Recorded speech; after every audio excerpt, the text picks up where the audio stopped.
भगवान का नाम है गर्वाहारी। गर्व माने होता है अहंकार, आहार का अर्थ होता है भोजन।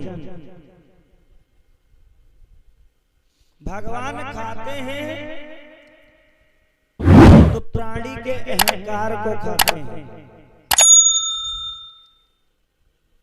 बहुत लोग विचार करते होंगे तो अहंकार को खाते हैं तो फल मेवा मिष्ठान और नैवेद्य चढ़ाना ये सब बेकार है। नहीं, भगवान खाते भी हैं लेकिन खिलाने वाला तो होना चाहिए। भगवान भूखा है तो केवल प्रेम का भूखा है और अपने भक्त का अहंकार तो कदाचित बर्दाश्त ही नहीं करते। अगर भक्त गलत मार्ग पर जा रहा है तो संदेशा देने के लिए ऐसी ठोकर लगा देते हैं कि सावधान, रास्ता खराब है। कभी कभी आपने देखा होगा कि रास्ते से हम जा रहे हैं, मोटरसाइकिल भी फिसल गई, लुढ़क गए, लेकिन चोट नहीं लगी। क्यों? क्योंकि भगवान ने संदेशा दे दिया कि सुधर जाओ, सामने देख करके चलो।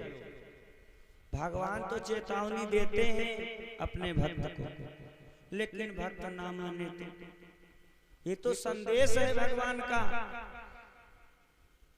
लेकिन प्राणी माया में पड़ा रहता है। जैसे भगवान को भोग लगाया जाता है तो क्या भगवान स्वयं आते हैं भैया खाने के लिए? नहीं आते। अगर भगवान स्वयं आते खाने के लिए तो कोई संसार में भगवान का भोग ही नहीं लगाता। क्यों? दाल चावल रोटी सब्जी पूड़ी खीर भैया बनाए के रखो, भगवान आ जाए खा लें, थाली साफ। तो एक दो दिन तो लोग भोग लगाएंगे, बाद में नहीं लगाएंगे। लेकिन एक विश्वास है, एक श्रद्धा है कि हाँ हमने भगवान का आवाहन किया है, भगवान ने प्रसाद पाया है। बस यही बात है। भगवान प्रेम का वशीभूत है, भगवान प्रेम के बस में आकर के भोजन करते हैं। लेकिन सब खिला भी नहीं पाते। क्या भगवान बुलाने पर आते नहीं हैं? आते हैं, लेकिन बुलाने वाली श्रद्धा तो होनी चाहिए। भगवान खाते भी हैं, खिलाने वाला तो होना चाहिए। अरे भगवान नृत्य भी करते हैं पर भैया नचाने वाला तो होना चाहिए। जैसे कवियों ने कहा है, क्यों ये कहते हो भगवान आते नहीं, प्रेम से तो उन्हें तुम बुलाते नहीं।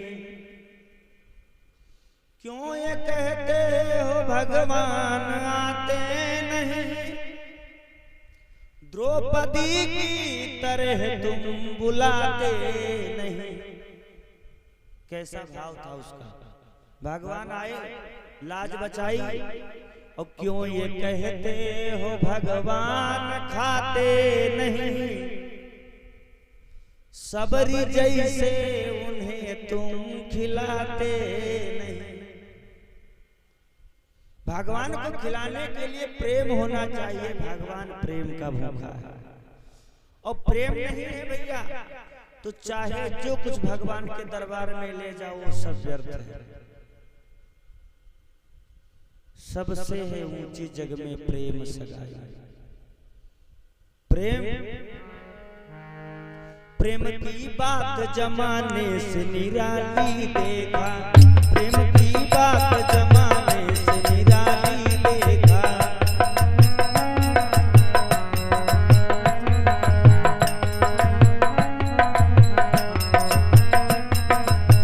प्रेम की बात जमाने से निराली देखा, प्रेम की बात जमाने से निराली देखा। प्रेम से प्रेम की फलती हुई डाली देखा, प्रेम से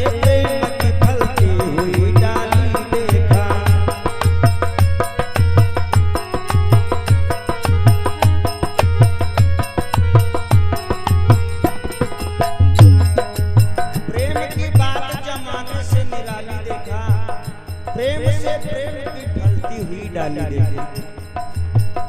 और भैया प्रेम ही बैर की दीवार हटा देता है, प्रेम ही बैर की दीवार हटा देता है, प्रेम ही दुश्मनी बरसों की मिटा देता है, प्रेम ही दुश्मनी बरसों की मिटा देता है।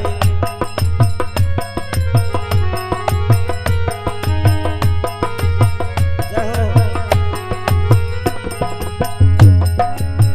प्रेम इंसान को इंसान बना देता है, प्रेम इंसान को इंसान बना देता है, प्रेम पत्थर में भी भगवान बना देता है, प्रेम पत्थर में भी भगवान बना देता है।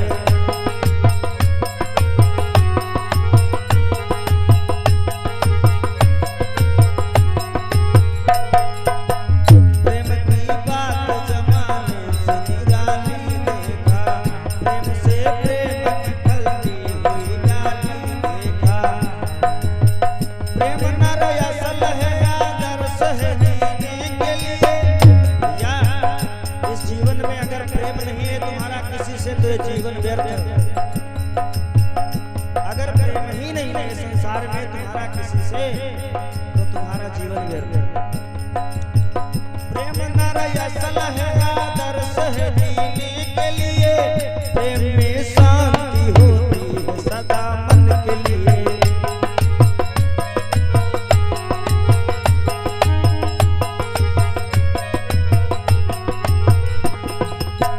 प्रेम में शांति होती है सदा मन के लिए।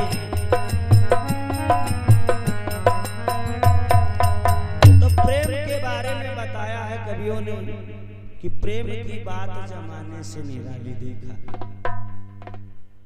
भगवान प्रेम का भूखा है, श्रद्धा का भूखा है, भाव का भूखा है। एक बार अहंकार भैया किसको हुआ? भगवान के वाहन है गरुड़ महाराज, यानी सवारी है उनकी, भगवान के साथ में वो रहते हैं।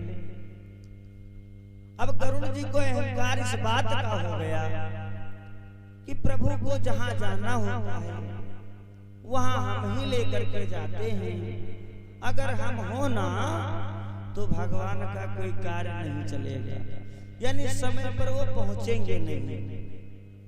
विचार कीजिए, भगवान ने सोचा अब तो गजब हो गया, क्योंकि जब हमारा वाहन ही उसको अहंकार आ गया तो हम दूसरे की बात क्या कहें।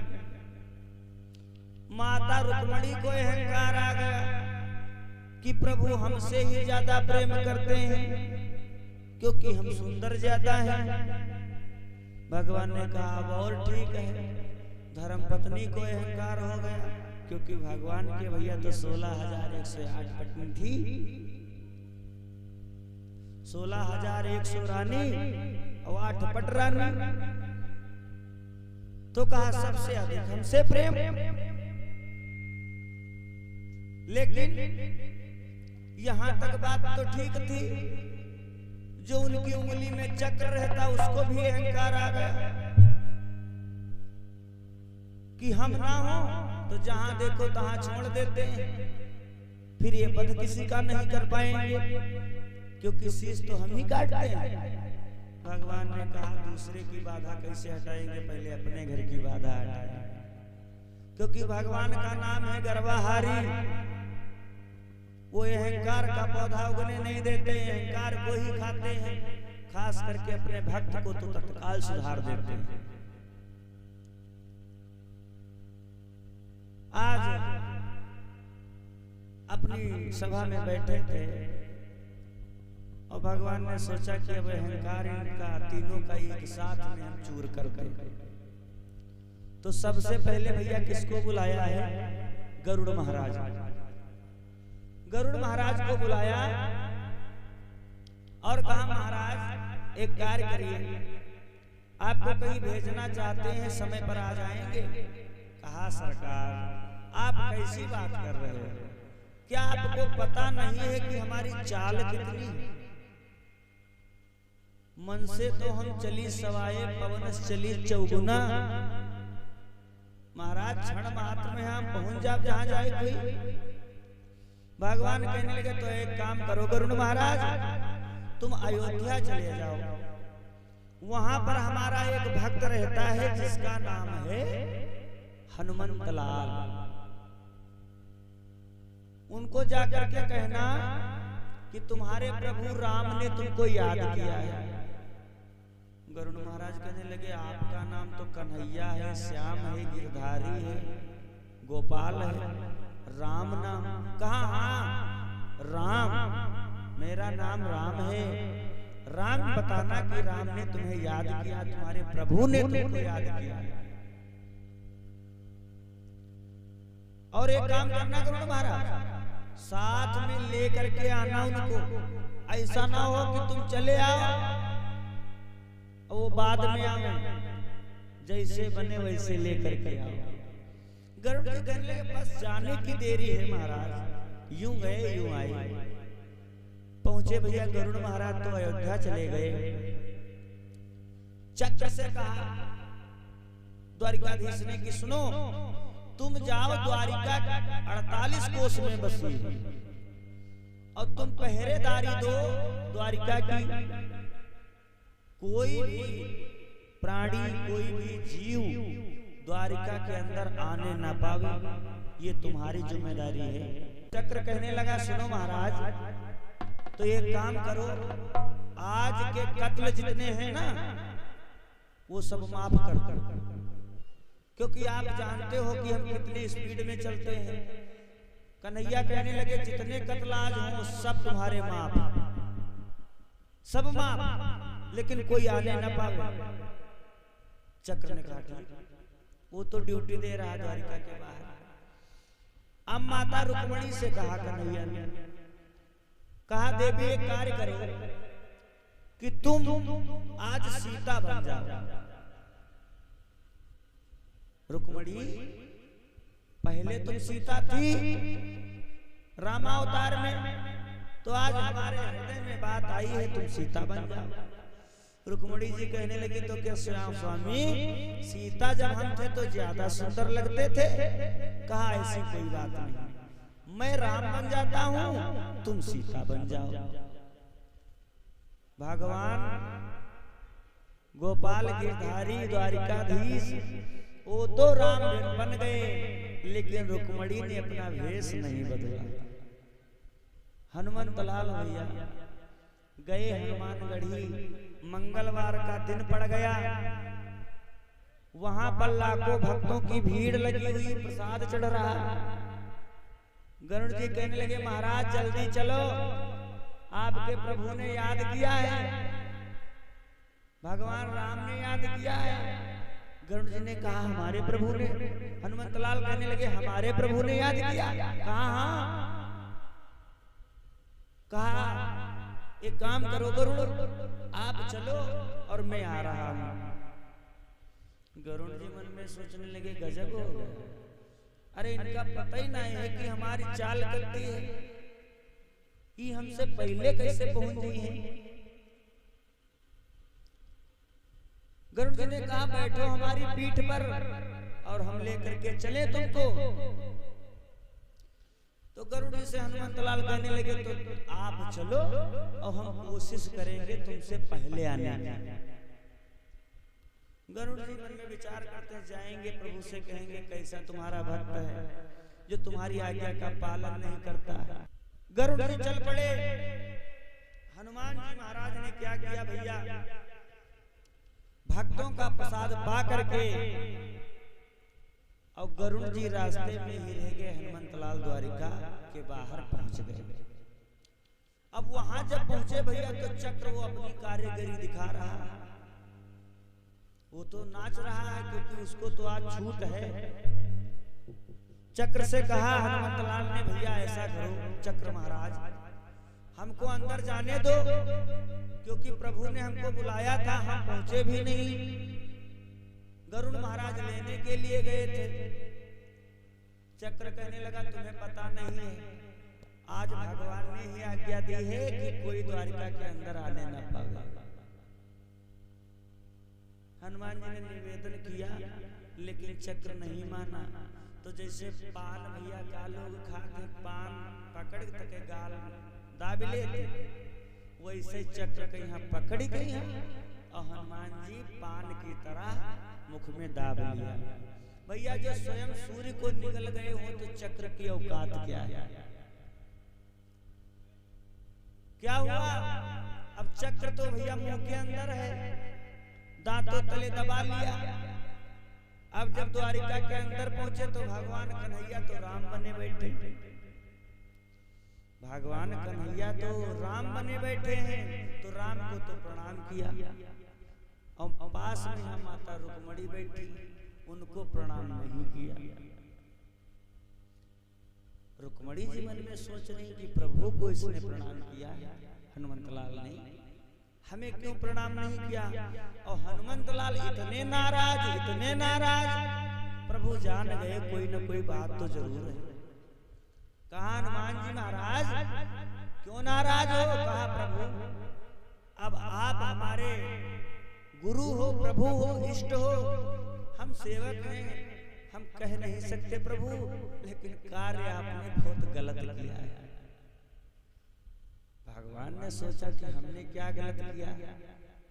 तो हनुमान जी कहने लगे प्रभु मर्यादा पुरुषोत्तम राम, सुपर्णखा आई थी, कह रही थी कि विवाह कर लो हमसे। तब आपने कहा था हम एक ही नारी रखने के अधिकारी हैं, मर्यादा पुरुषोत्तम है, तब एक ही नारी। अब आज ही कोई दासी को यहाँ अपने पंजरे बैठा लियो, माता जी कहाँ गई? तब कृष्ण कन्हैया यानी रामचंद्र जी इशारा पूछने रुक्मणी से ने कहा कितनी सुंदर लगती है। सुंदरता फीकी पड़ गई ना भैया, रुक्मणी जी का अहंकार दूर हो गया। तब भगवान राम ने पूछा हनुमंतलाल एक बात बताओ, तुम्हें कोई लेने के लिए गया था? तो हनुमंतलाल कहने लगे हाँ याग चिड़ैया गह रहा है, छोटी सी चिड़िया याग गह रहा है, आई नहीं रे। भगवान कहने लगे चिड़िया नहीं है, वो हमारा वाहन है गरुड़। हनुमंतलाल कहने लगे ये हमें नहीं पता, लेकिन वो आया नहीं, गरुड़ जी आए पीछे से, वो भी का भी अहंकार भैया चूर चूर हो गया। गरुड़ जी का भी अहंकार चूर चूर हो गया कि हमसे भी बलवान कोई है। तो भगवान राम ने कहा द्वारिका के बाहर तुम्हें कोई रोका नहीं? हनुमंतलाल कहने लगे हाँ प्रभु एक चरखी नाच रही रहा है, चक्र के चरखी बताए रहे। भगवान कहने लगे वो है कहाँ? तो मुंह के अंदर से निकाल के दे दे, कहीं ले प्रभु। चक्र के वो कह रहे अहंकार चूर चूर हो गया भैया। तो भगवान का नाम है गर्वाहारी। भगवान अहंकार का पौधा अपने भक्त के हृदय में जब उगने लगता है तो उसको जड़ समेत उखाड़ करके फेंक देते हैं। अभिमान नहीं करना चाहिए प्राणी को, न धन का, न बल का, न ज्ञान का, न सुंदरता का, क्योंकि अभिमान जिस दिन प्राणी को हो जाएगा उसी दिन से उसके पतन के मार्ग खुल जाएंगे।